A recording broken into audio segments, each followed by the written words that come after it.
பலவீனமான ஆளுங்கட்சி, பலமான எதிர்க்கட்சி. பிஜேபி அரசு ஜவஹர்லால் நேருவை பற்றி பேசுவதற்கு உங்களுக்கு வெட்கமாக இல்லையா என்று நான் கேட்க விரும்புகிறேன். இந்தியாவில் வேலை வாய்ப்பு அளிப்பது எது? Within 2 minutes I will conclude. One minute. Please, 2 minutes I will conclude it. இதுதான் பிரச்சனையே. ஜனநாயகத்தில் பேசுகிற வாய்ப்பு குறைவு. எதிர்க்கட்சிகளுக்கு பேசுகிற உரிமையும் ஆளுங்கட்சிகள் காதை திறந்து கேட்பதும் தான் ஜனநாயகம். அதை விடுத்து நிமிடம் கூட அனுமதிக்கவில்லை என்றால் பேசவே இயலாது. மாண்புமிகு நிதியமைச்சர் அவர்கள் இருக்கிறார்கள். கே சுப்பாராயன். ஸ்பீக்கர் சார், தேர்தல் தீர்ப்பு அறிவுபூர்வமான முறையில் மக்கள் வழங்கி இருக்கிறார்கள். பலவீனமான ஆளுங்கட்சி, பலமான எதிர்க்கட்சி. எவ்வளவு புத்திசாலித்தனத்தோடு தீர்ப்பளித்திருக்கிறார்கள் என்று நாம் பார்க்க வேண்டும். இந்த தீர்ப்புக்கு காரணம் என்ன என்பதை கடந்த 10 ஆண்டு கால அனுபவத்தை பார்த்தால் நம்மால் தெளிவாக புரிந்து கொள்ள முடியும். அரசியல், பொருளாதார, சமூக வாழ்வின்பால் ஆளும் தரப்புக்கு என்ன அக்கறை, எத்தகைய கொள்கைகளை மேற்கொண்டார்கள் என்பதை மக்கள் பரிசீலித்து பார்த்து தீர்ப்பளித்திருக்கிறார்கள். அதனால்தான் பலமாக இருக்க வேண்டிய ஆளும் தரப்பு பலவீனமாக இருக்கிறது, பலவீனமாக இருக்க வேண்டிய எதிர்த்தரப்பு பலமாக இருக்கிறது. இந்த தீர்ப்பை தந்ததற்கு கடந்த 10 ஆண்டு கால ஆளுங்கட்சியினுடைய தவறான அணுகுமுறைகள் தான் காரணமாகும். நான் அது பற்றி விரிவாக போக நேரம் இல்லை. அரசியலை பொறுத்தவரைகளில் ஆளும் தரப்பினரின் நிலை என்னவென்றால், ஜனநாயக அரசியல் அமைப்பின் மீது நம்பிக்கையற்றவர்கள். அவர்கள் கற்றுக்கொண்ட குருபீடம் என்பது ஜனநாயகத்தை ஏற்றுக்கொள்ளவில்லை. ஜனநாயகம் என்பது இந்திய சரக்கு அல்ல, அது அந்நிய சரக்கு என்று சொல்லிக் கொடுத்தார்கள். எனவே ஜனநாயகத்தை ஏற்க இயலாத பாடத்தை படித்து வந்திருக்கிறார்கள் அவர்கள். அதனால் என்ன செய்கிறார்கள்? ஜனநாயக அரசியல் அமைப்பை பயன்படுத்தியே ஜனநாயகத்தை தகர்த்து கொண்டிருக்கிறார்கள். அந்த வேலையைத்தான் ஆளுங்கட்சியினர் செய்தார்கள். இதை மக்கள் அங்கீகரிக்கவில்லை என்பதுதான் தீர்ப்பு. ஜனநாயகம் என்பது என்ன? எதிர்த்தரப்பை வென்று எடுப்பதுதான் ஜனநாயகம். பாசிசம் என்பது எதிர்த்தரப்பை கொன்று அழிப்பதாகும். ஆனால் எதிர்த்தரப்பை வென்று எடுக்கிற அணுகுமுறை என்பது இந்த நிமிடம் வரை ஆளும் கட்சிக்கு இல்லை என்பதை பிரைம் மினிஸ்டரிலிருந்து அனைத்து தரப்பினருடைய நடவடிக்கைகளின் மூலம் தெரிகிறது. எனவே இவர்களின் பாசிச பாதை நீக்கப்படுகிற வரை மீண்டும் மீண்டும் அவர்கள் தோல்வியை சந்திப்பார்கள். அடுத்து பொருளாதாரத்தை பொறுத்தவரை நான் குறிப்பிட விரும்புவது என்பது என்ன? பொருளாதாரம் எல்லாம் தனியார் மயம். கல்வியை பற்றி, அதே மாதிரி வேலை வாய்ப்பு, அதேபோல் மருத்துவம், இந்த மூன்றிலும் என்ன நிலை?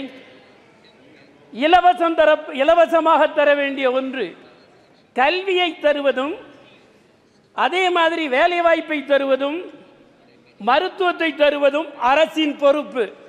அரசாங்கம் தன் பொறுப்பை தட்டி கைகழுவி விட்டது. அதை தனியாருக்கு கொடுத்து விட்டது. தனியார் கொள்ளையடிக்கிறார்கள், மக்களை கரும்பு சாறாக பிழிகிறார்கள். இதற்கு யார் காரணம்? மத்திய அரசினுடைய பொருளாதார கொள்கை தான் காரணம்.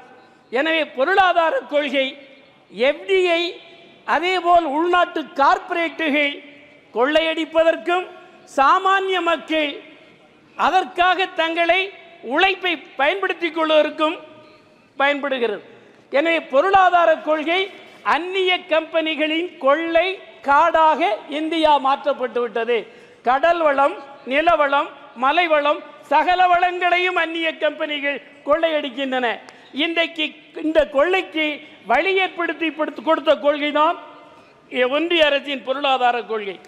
அதேபோல் சமூகத்தை பொறுத்தவரை இவர்கள் என்ன நினைக்கிறார்கள்? வர்ணாசிரம முறை அடிப்படையில் மக்களை சாதி சாதியாக பிளவுபடுத்துவது, மத ரீதியாக பிளவுபடுத்துவது என்பதை தொடர்ந்து கடைபிடித்து வருகிறார்கள். எனவே அரசியல் வாழ்வில் பாசிசம், பொருளாதாரத்தில் சொந்த நாட்டு தொழில்களை அழித்து அந்நிய கம்பெனிகளை வேட்டையாட அனுமதிக்கிற கொள்கைதான் லிபரலைசேஷன். அதைத்தான் இவர்கள் மேற்கொண்டு வருகிறார்கள். அது இந்தியாவிற்கு பெரும் பாதிப்பை ஏற்படுத்துகிறது. நான் ஒரு உதாரணத்தை குறிப்பிட விரும்புகிறேன். பொதுத்துறை நிறுவனங்களை எல்லாம் நாங்கள் தனியார் மயமாக்குறோம் என்று பிஜேபி அரசு மக்களிடம் கேட்டதுண்டா? அனுமதி பெற்றதுண்டா? ஜவஹர்லால் நேருவை பற்றி பேசுவதற்கு உங்களுக்கு வெட்கமாக இல்லையா என்று நான் கேட்க விரும்புகிறேன். ஜவஹர்லால் நேரு தான் நீண்ட அனுபவங்களின் அடிப்படையிலும் தேசிய விடுதலை இயக்கத்திலிருந்து வந்தவர் என்ற அடிப்படையிலும் இந்தியாவில் பொதுத்துறையை 245க்கு மேற்பட்ட பொதுத்துறைகளை கட்டி காப்பாற்றினார்கள், கோயிலாக காப்பாற்றினார்கள். ஆனால் தொடர்ந்து அதை விற்று கொண்டிருக்கிறார்கள் ஆளுந்தரப்பினர். பொது சொத்தை விற்கிற உரிமையை மக்கள் உங்களுக்கு கொடுத்தார்களா? மக்கள் அனுமதித்தார்களா? பின்னர் அதற்கு பொது சொத்தை சூறையாடுகிறீர்கள், சூறையாட அனுமதிக்கிறீர்கள். அனுமதித்தது தவறு. இந்த கொள்கையில் இன்று வரையிலும் அவர்கள் உறுதியாக இருக்கிறார்கள்.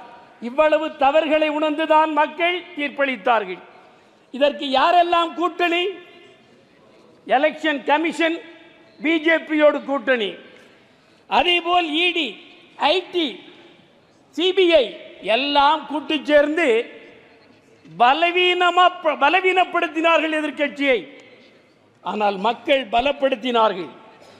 அதற்கு காரணம் இவர்களின் கொள்கைதான். இந்தியாவில் வேலை வாய்ப்பு அளிப்பது எது? Within 2 minutes I will conclude. Please. 1 minute. Please, 2 minutes I will conclude it. அதாவது இதுதான் பிரச்சனையே. ஜனநாயகத்தில் பேசுகிற வாய்ப்பு குறைவு. எதிர்க்கட்சிகளுக்கு பேசுகிற உரிமையும் ஆளுங்கட்சிகள் காதை திறந்து கேட்பதும் தான் ஜனநாயகம். அதை விடுத்து நிமிடம் கூட அனுமதிக்கவில்லை என்றால் பேசவே இயலாது. நான் ஒரே ஒரு விஷயத்தை சொல்லி முடித்துக் கொள்ள விரும்புகிறேன்.